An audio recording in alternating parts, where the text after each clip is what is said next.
Imagine a freezing July morning in Melbourne, Sydney, or Canberra. You wake up, you walk down the hallway of your home, and you press a single button on your wall thermostat. Instantly, your reliable gas ducted heating roars to life, pumping beautiful instant warmth through the floor vents into every room. You walk into the kitchen, turn the dial on your stove, and a perfect blue flame erupts to boil your morning kettle. For decades, this has been the standard, comfortable reality of the great Australian dream. Natural gas has been the cheap, reliable, and powerful backbone of the Australian home. But you're about to lose it all. Right now, a silent, incredibly expensive legislative bulldozer is tearing through the Australian property market. The state governments across the country are moving to completely permanently shut down your access to the gas grid. The state of Victoria has already taken the extreme step of completely banning gas connections in all new homes. The Australian Capital Territory, ACT, has followed suit. New South Wales and other states are actively pushing local councils to block gas infrastructure. The government calls it the all-electric transition. They are telling you that to save the planet and to save money on your energy bills, you must voluntarily disconnect your home from the gas grid. They want you to rip out your gas ducted heating, tear out your gas hot water system, and throw your gas cooktop into the skip bin.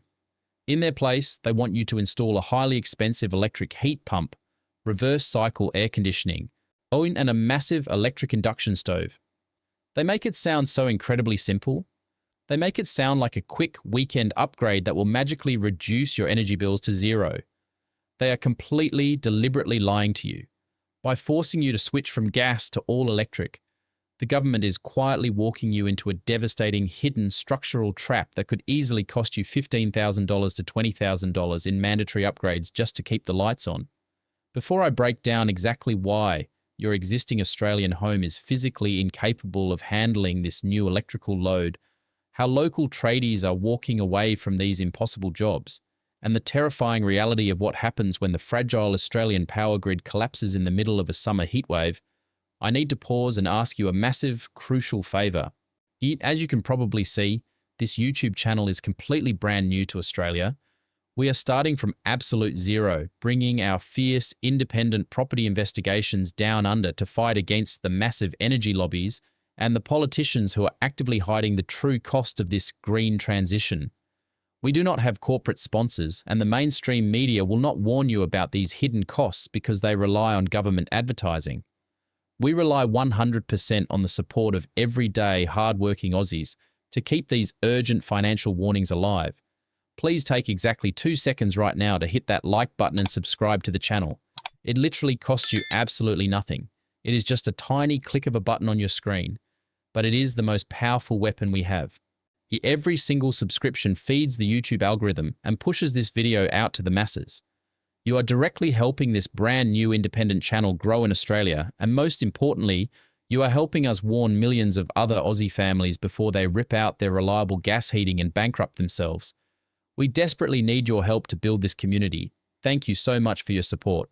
Now, let's expose the multi-thousand-dollar secret the government is hiding in your meter box. To understand the terrifying financial trap of the all-electric transition, you have to look at how the average Australian home was actually built in the 1970s, 1980s, and 1990s. If you live in a standard brick veneer home in the suburbs, your house was designed with a very specific, delicate energy balance.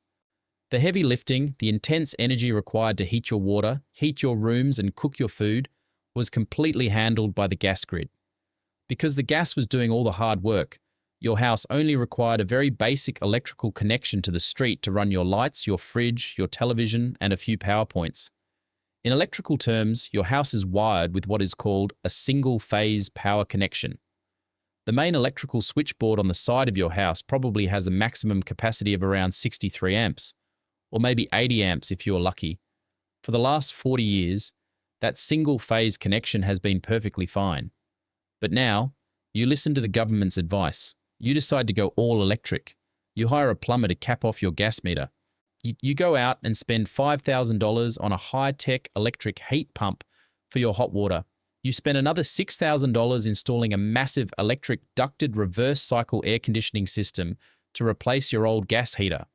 And finally, you spend $2,000 on a sleek high-powered electric induction cooktop for your kitchen. You proudly invite a licensed electrician over to wire it all up.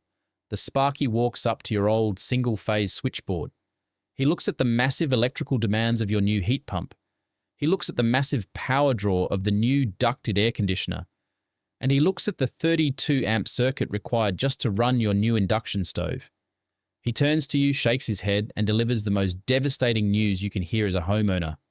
"I can't wire this up," he says. "If you turn on your new stove, and your hot water system, and your heater at the exact same time on a cold winter night, you will instantly overload the entire house. You will blow the main fuse to the street and your house will completely black out. Your current electrical supply is fundamentally too weak." You panic. You ask him what the solution is. He tells you that to safely run an all-electric home, you must completely rip out your old single-phase connection and upgrade the entire property to a heavy-duty three-phase power supply. And that is the exact moment the government's cheap green transition turns into a complete financial nightmare. We expose the horrifying reality behind the government's all-electric transition. We revealed the dirty little secret that politicians absolutely refuse to mention. The average Australian home, built with a basic single-phase power supply, is physically incapable of running a high-powered electric heat pump, a ducted reverse-cycle air conditioner, and an induction cooktop all at the same time. We saw how switching off your gas will instantly overload your home and blow your main fuse. If you are watching this, and you want to follow the government's advice to go green, you have no choice but to upgrade your home to a heavy-duty three-phase power connection. You might think that upgrading your power is just a matter of calling an electrician to flick a switch or change a fuse. You're about to step into a multi-$1,000 infrastructure nightmare. Let us break down exactly where your $15,000 is going to vanish. First, you cannot just hire a standard local Sparky. You have to hire a highly expensive Level 2 electrician who is legally authorized to work directly on the street power network.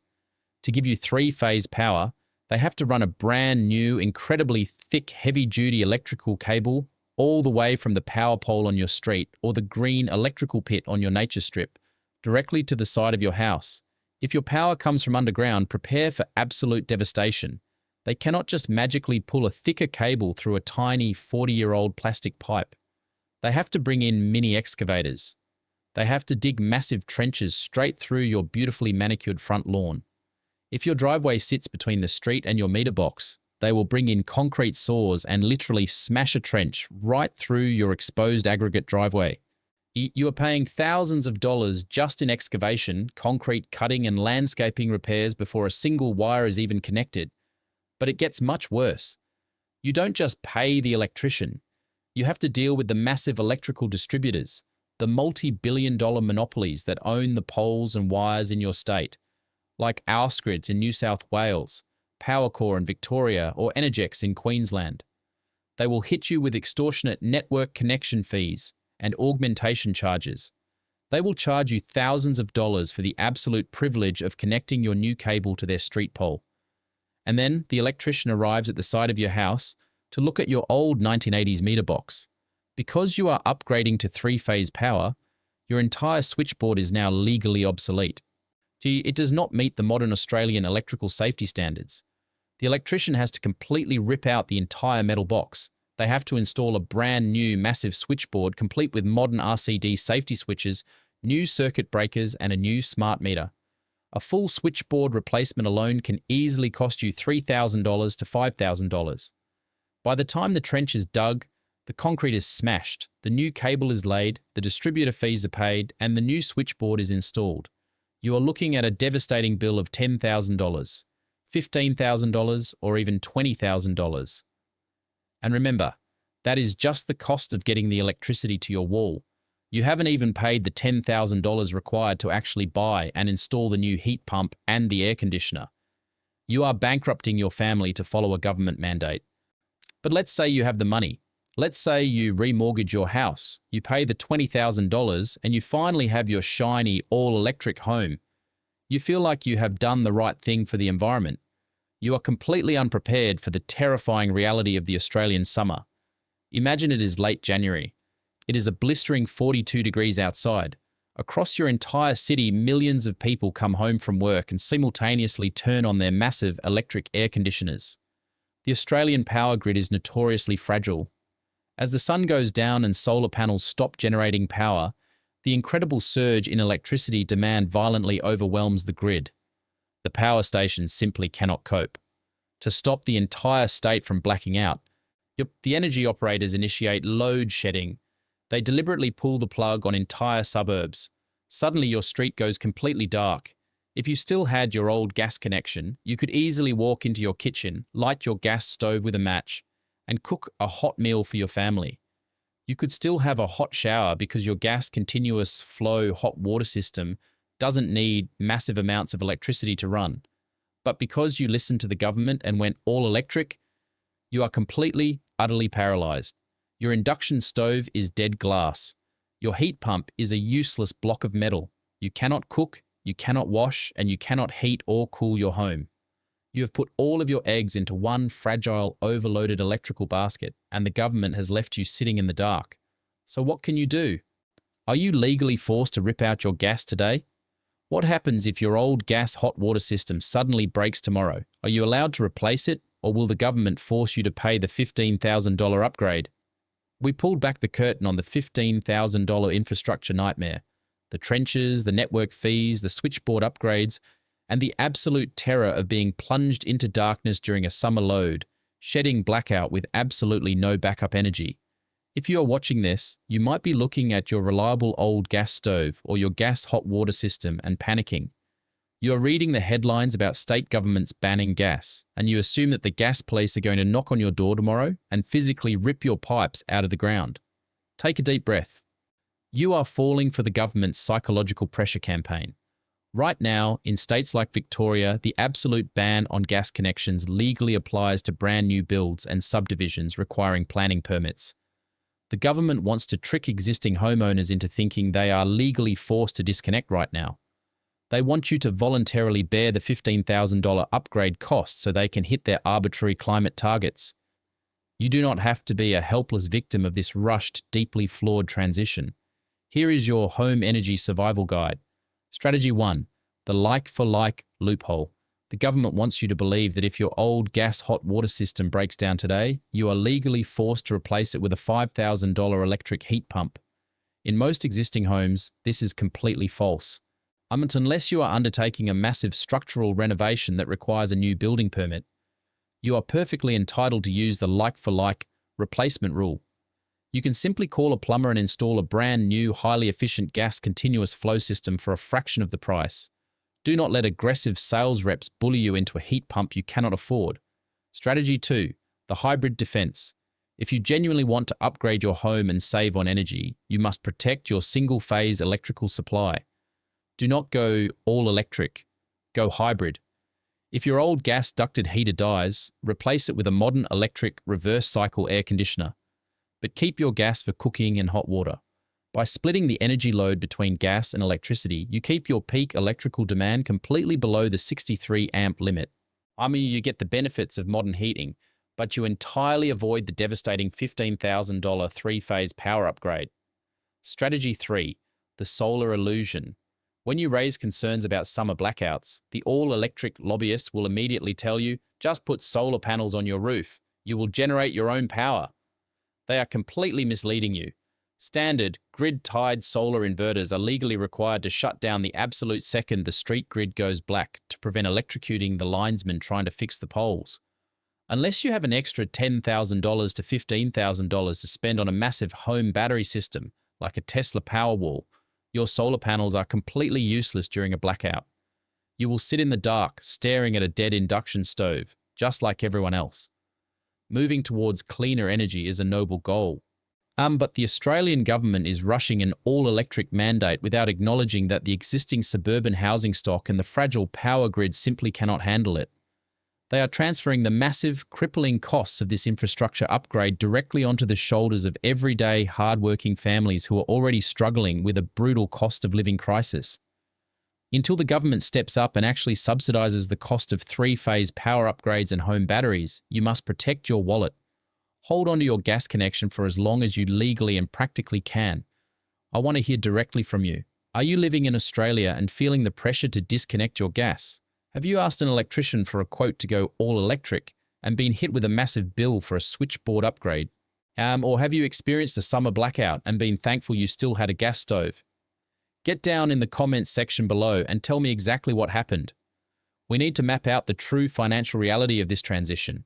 Your comment might be the exact warning another family needs before they agree to rip out their reliable heating. As I mentioned at the very beginning of this video, this YouTube channel is completely brand new to Australia, and we are fiercely independent. We are fighting against massive government narratives and the energy lobbies that refuse to tell you the hidden costs. We do not have corporate sponsors, and we rely 100% on the support of everyday, hard-working Aussies to keep these investigations alive.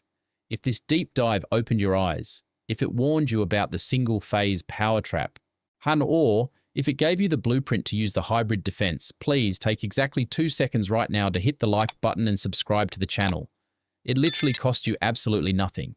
It is just a simple click of a button, but every single subscription tells the algorithm to push this video out to the masses.